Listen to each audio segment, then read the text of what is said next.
GK with কিরণ চ্যানেলের নতুন ভিডিওতে তোমাদের স্বাগত জানাই। তো আজকে আমি শুরু করব পঞ্চম শ্রেণীর যে বাটারফ্লাই বই রয়েছে সেই বাটারফ্লাই বইয়ের লেসন 7। তো এই যে গল্পটি আছে সেটি হচ্ছে দ্য রেবেল পোয়েট অর্থাৎ বিদ্রোহী কবি। তোমরা কি জানো বিদ্রোহী কবিকে? বিদ্রোহী কবি হচ্ছে কাজী নজরুল ইসলাম। তোমরা অনেক কবিতা গল্প কাজী নজরুল ইসলামের লেখা পড়েছো। তো চলো আজকে তার জীবনী সম্বন্ধে আজকে জানবো, ঠিক আছে? তো চলো তোমাদের বইয়ে তোমরা 75 পৃষ্ঠা খুলবে। 75 পৃষ্ঠাতে তোমাদের দ্য রেবেল পোয়েট গল্পটি শুরু হয়েছে। তো দেখে নিচ্ছি এখানে কি বলা হয়েছে। তো চলো আমরা দেখে নিচ্ছি গল্পতে কি হয়েছে। Let's read. দেখো, Pritam is a student of class 5. He returns home from school all excited. He finds his father reading a newspaper. তো এটার বঙ্গানুবাদ এই দিক দিয়ে দেওয়া আছে। তো এখানে আমরা দেখে নিচ্ছি কি আছে। দেখো, বলছে প্রীতম পঞ্চম শ্রেণীর ছাত্র। সে স্কুল থেকে বাড়ি আসে। সকলেই উত্তেজিত। সে তার বাবাকে একটি সংবাদপত্র পড়তে দেখল। প্রীতম জিজ্ঞাসা করছে, father guess what happen today? বাবা, আজ কি হয়েছে একটু অনুমান করো দেখি। ফাদার বলছে, হোয়াট ডিয়ার? কি প্রিয়? তখন প্রীতম বলছে, our teacher has asked us to Singh A patriotic song on the Republic day. তো প্রীতম বলছে, আমাদের শিক্ষক প্রজাতন্ত্র দিবসে একটি দেশপ্রেমিক গান গাইতে বলছেন।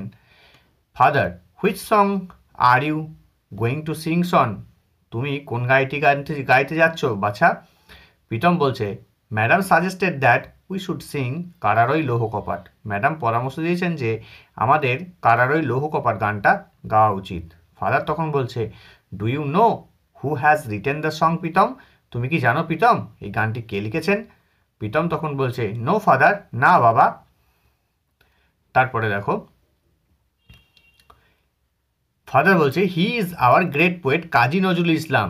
তিনি হলেন আমাদের মহান কবি Kazi Nazrul Islam, the author of the famous poem Bidrohi. তিনি বিদ্রোহী কবিতার লেখক। প্রীতম তখন বলছে, will you tell me more about him? তার সম্পর্কে আমাকে আরও কিছু বলবে?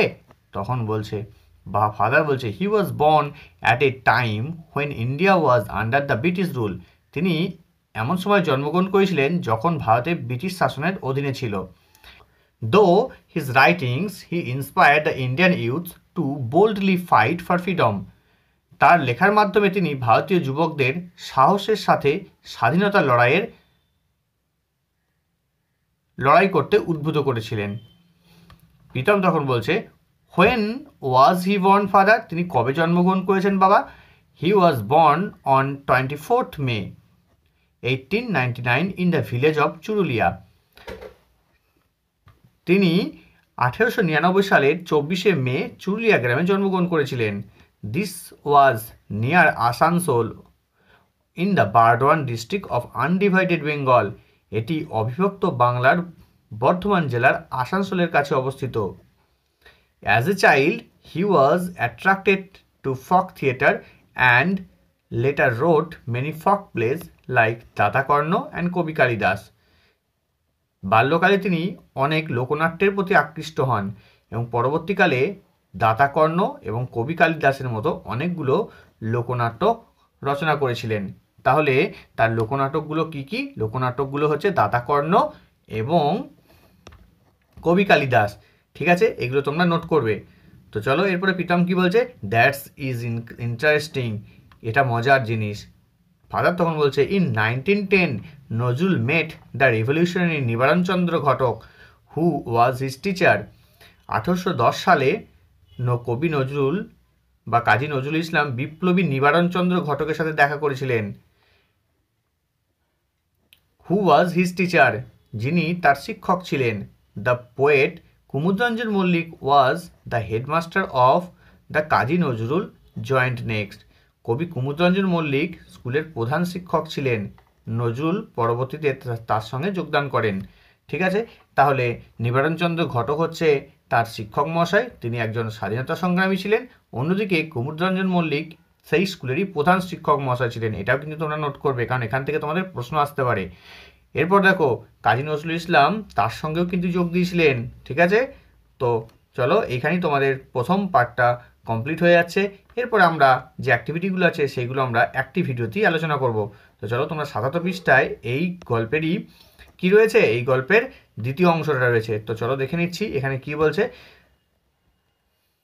Uncle Rahim enters the room. এবার রহিম কাকা ঘরে ঢুকলেন। হি জয়েন্স ইন দ্য কনভারসেশন। তিনিও কথোপকথনে যোগ দিলেন। প্রীতম বলছে, did Kumudranjan inspired him to write poems. আচ্ছা, কুমুদরঞ্জন মল্লিক কি তাকে লেখার জন্য অনুপ্রাণিত করেছিলেন?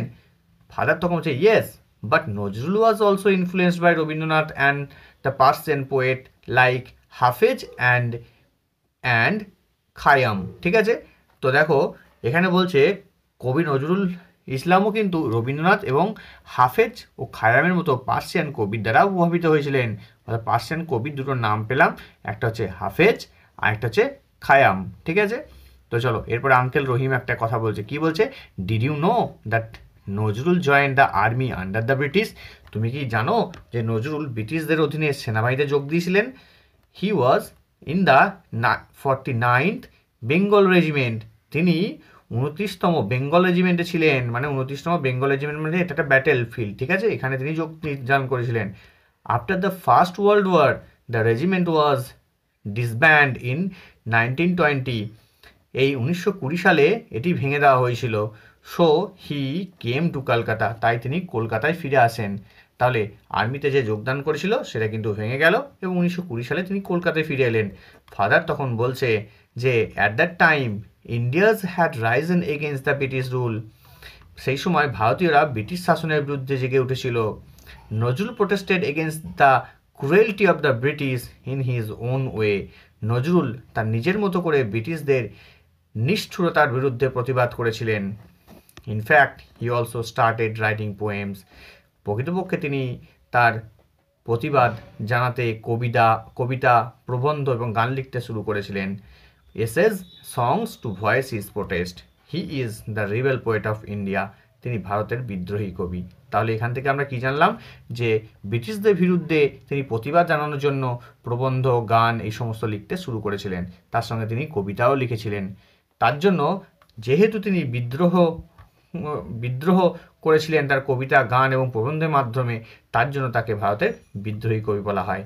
তাহলে এখানে কিন্তু তোমাদের একটা প্রশ্ন থাকবে যে তাকে বিদ্রোহী কবি কেন বলা হয়? তাহলে তোমরা বলবে যে তিনি ব্রিটিশদের বিরুদ্ধে প্রতিবাদ জানানোর জন্য অনেক কবিতা, প্রবন্ধ এবং গান লিখতে শুরু করেছিলেন। ঠিক আছে, তো চলো এরপর আমরা দেখে নিচ্ছি প্রীতম কি বলছে। প্রীতম বলছে, I hardly new as much. আমি এত কিছু খুবই কমই জানতাম। অর্থাৎ প্রীতম কিন্তু এত কিছু জানতো না। তার বাবা এবং কাকার কাছ থেকে এই সমস্ত কথাগুলো জেনে গেল। ঠিক আছে, তো তোমরাও কিন্তু গল্পটা পড়ে অনেক কিছু জেনে যাচ্ছ, তাই না? তো চলো এরপরে দেখো কি বল। ফাদার তখন বলছে, you should read this poem like Kandari Hushiyar, Kheyaparer Toroni and also listen to his songs. তাই তোমার তার কান্ডারি হুঁশিয়ার, খেয়াপাড়ের তরণী এর মতো কবিতা পড়া উচিত। And also listen to the songs, এবং তার গানগুলোও শুনতে হবে। The British war afraid that Nazrul's writing could instigate the Indian freedom fighters. ব্রিটিশরা ভয় পেয়েছিল যে নজরুলের লেখা ভারতীয় মুক্তিযোদ্ধাদের প্ররোচিত করতে পারে। অর্থাৎ যারা মুক্তিযোদ্ধা রয়েছে তারা যদি এই সমস্ত গান এবং কবিতা যদি পড়ে, তাহলে কিন্তু তারা সবাই খুবই প্ররোচিত হয়ে যাবে। অর্থাৎ তারা আরও বিদ্রোহী হয়ে উঠবে। এই জন্য ইংরেজরা কী করলো দেখো, পরে বলছে, Pritam, what did the British do? তাহলে ব্রিটিশরা কী করেছিল?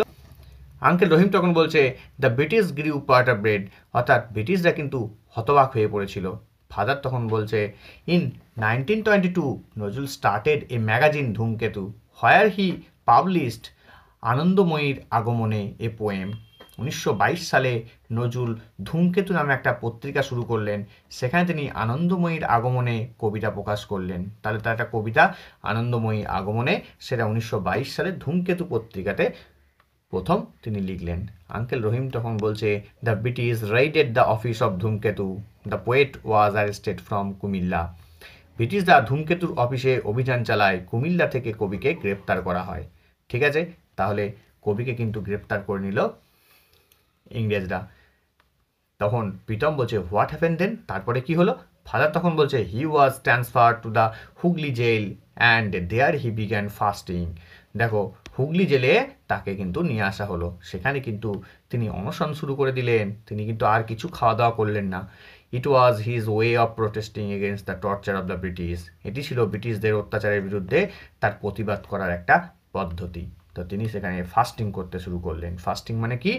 অনশন করা। ঠিক আছে, তোমাদের মনে রাখতে হবে এটি। প্রীতম তখন বলছে, for how many days did he fast father? বাবা, তিনি কতদিন অনশন করেছিলেন? ফাদার তখন বলছে, he fasted for more than a month. তিনি 1 মাসের উপর উপবাস করেছিলেন বা অনশন করেছিলেন। In December 1923 he was released from jail.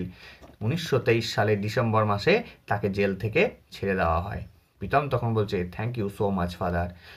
Now I will be able to sing Karar Oi Louho Kopat with zeal and passion.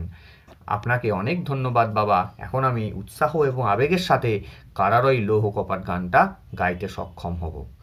I am so proud that the teacher has selected me for singing. আমি খুবই গর্বিত যে শিক্ষক মহাশয় আমাকে এই গানের জন্য বেছে নিয়েছেন। আঙ্কেল রহিম তখন বলছে, then let's hear you sing, we will sing along with you as well. তাহলে আমরা তোমার গান শুনি, আমরাও তোমার সাথে একই সাথেই গান গাইব, আমরাও তোমার একই সাথে গান গাইব। ঠিক আছে, তো এইভাবে কিন্তু তোমরা গল্পটা পড়বে। ঠিক আছে, গল্পটা পড়ার পরে তোমরা কিছু ওয়ার্ড নোট কিন্তু খাতার মধ্যে নোট করে নেবে এবং সেই ওয়ার্ডগুলো তোমরা কিন্তু মুখস্থ করবে। তোমাদের এই ওয়ার্ডগুলো কিন্তু পরেও কাজে লাগবে। ঠিক আছে, তো দেখো প্রথম ওয়ার্ড কি? এক্সাইটেড। এক্সাইটেড মানে কি? উত্তেজিত। টিচার হচ্ছে শিক্ষক। প্যাট্রিয়টিক মানে দেশপ্রেমিক। গান হচ্ছে সং। সাজেস্টেড মানে পরামর্শ দেওয়া। রোট মানে হচ্ছে লিখেছিলেন। পোয়েট মানে হচ্ছে কবি। ফেমাস মানে বিখ্যাত। পোয়েম মানে হচ্ছে কবিতা। রিভলিউশনারি মানে হচ্ছে বিপ্লবী। জয়েন মানে যোগদান করেছিলেন। রেজিমেন্ট মানে হচ্ছে রেজিমেন্ট। ডিসব্যান্ড মানে ভেঙে দেওয়া। প্রোটেস্ট মানে হচ্ছে প্রতিবাদ। ক্রুয়েলটি মানে নিষ্ঠুরতা। এসেজ মানে হচ্ছে প্রবন্ধ। ভয়েস মানে হচ্ছে প্রকাশ করা।